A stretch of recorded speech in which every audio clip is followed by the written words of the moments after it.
It is the goal of all technology to improve lives or enhance the experience of living.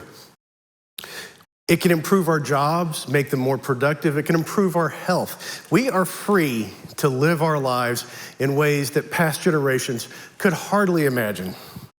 From cancer to climate change, the solution to practically all of our problems could come from a technological advance. And we're living in a time of amazing and ever-accelerating technological advances.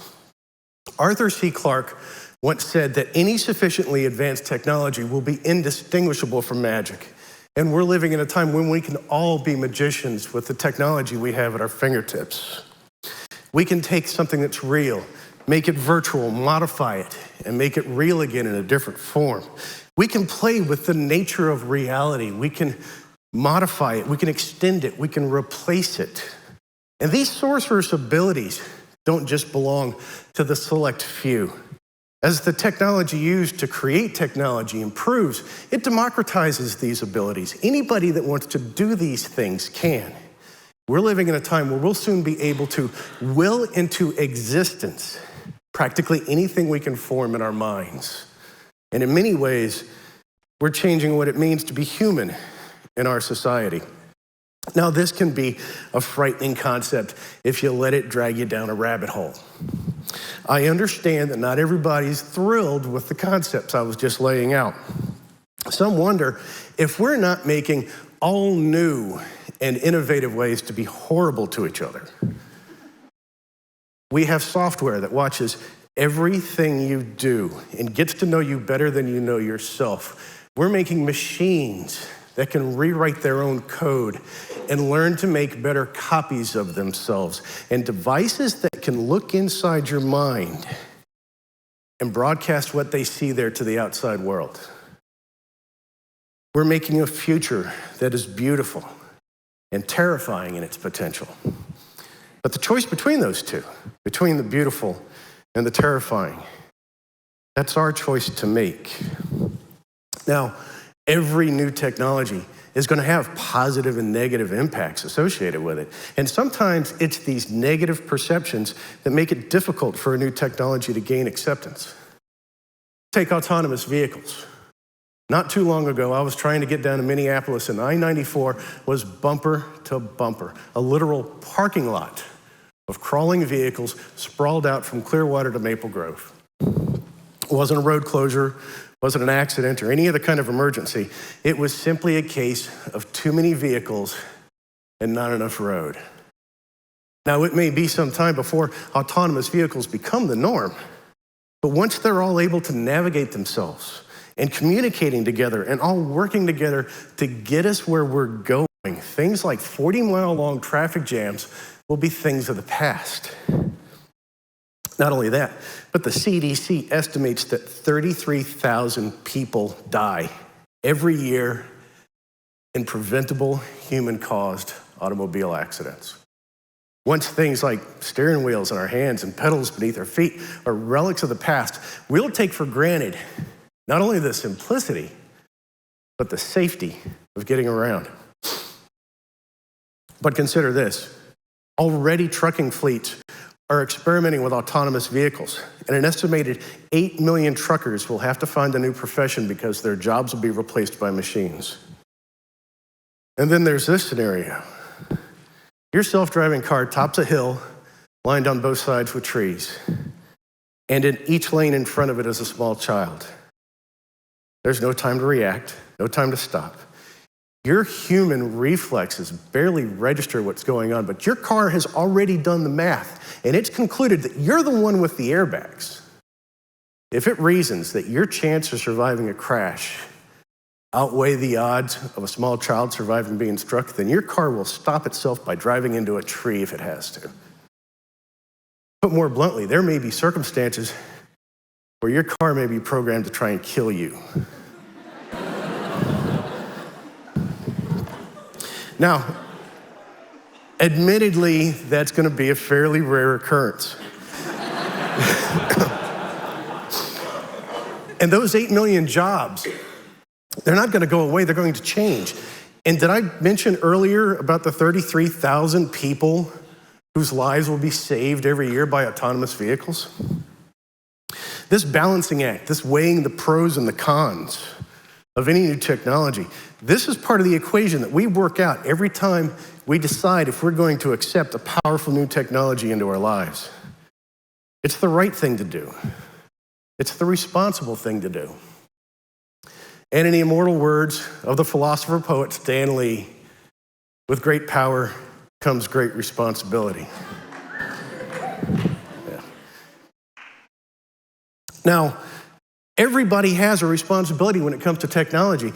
Regardless of how you feel about that technology, if you accept it into your life, you take a responsibility for it. Now, for most of us, this responsibility begins and ends with not being a jerk. Technology spreads from person to person as it goes through society. So the way you feel about a new technology is going to be influenced largely by the other people that you see using it. Conversely, the way you use your technology is going to influence the way others around you feel about it as well. But the greatest responsibility lands on the backs of the early adopters.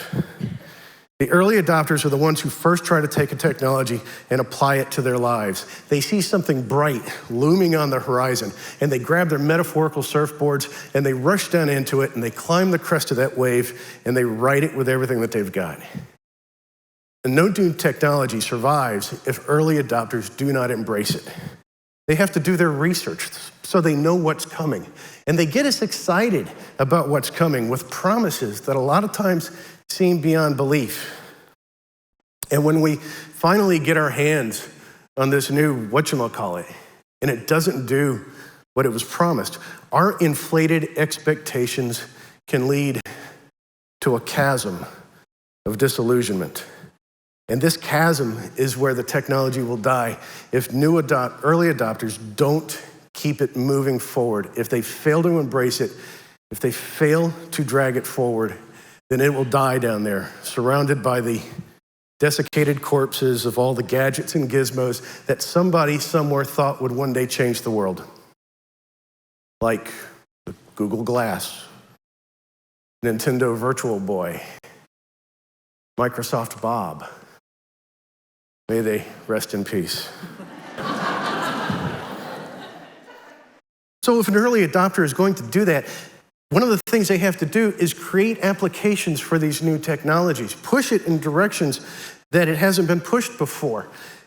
A lot of times something new comes along and it's sparkly and it's bright, but we can't figure out what we're going to do with it. We have a hard time imagining how we would apply it to our lives. So it's the early adopters that create these new applications. And they create new content for medium like augmented reality and virtual reality. They create artistic shapes and 3D printed tools that would be impossible to manufacture by any other means. And they demonstrate to us the reasons why we should follow them into the future. Early adopters need to show off their technology if they're going to do that. If you're an early adopter and you've got something that you love, then be a geek about it. Evangelize about it. Go to the mountain and preach to the world how we can use this to improve our lives. Because improving lives is the goal of all technology. Now, living on the bleeding edge is not a bed of roses. It's a never-ending learning curve. Early adopters are constantly having to learn new programming languages, learn new concepts, learn new techniques, learn new user experiences. And there's no documentation, sketchy information, nobody to teach them how to do it. A lot of times they have to figure this out by trial and error and experimentation, and they have to do it for themselves.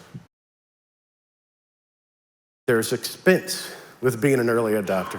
When a new technology comes along, a lot of times it's harder to get and more expensive than it will ever be. And early adopters are constantly having to upgrade their devices, buy new phones, buy new gadgets. And this constantly woven upgrade cycle comes at a cost. That's not always an expense. A lot of times it's a gamble because early adopters flirt constantly with failure. It is the bitter taste of wasted money and shattered dreams that early adopters know so well and risk experiencing every time they pick up what might be the next big thing. And if you're an early adopter, you'll face no greater challenge than dragging something you love from the depths of disillusionment surrounded by skeptical faces.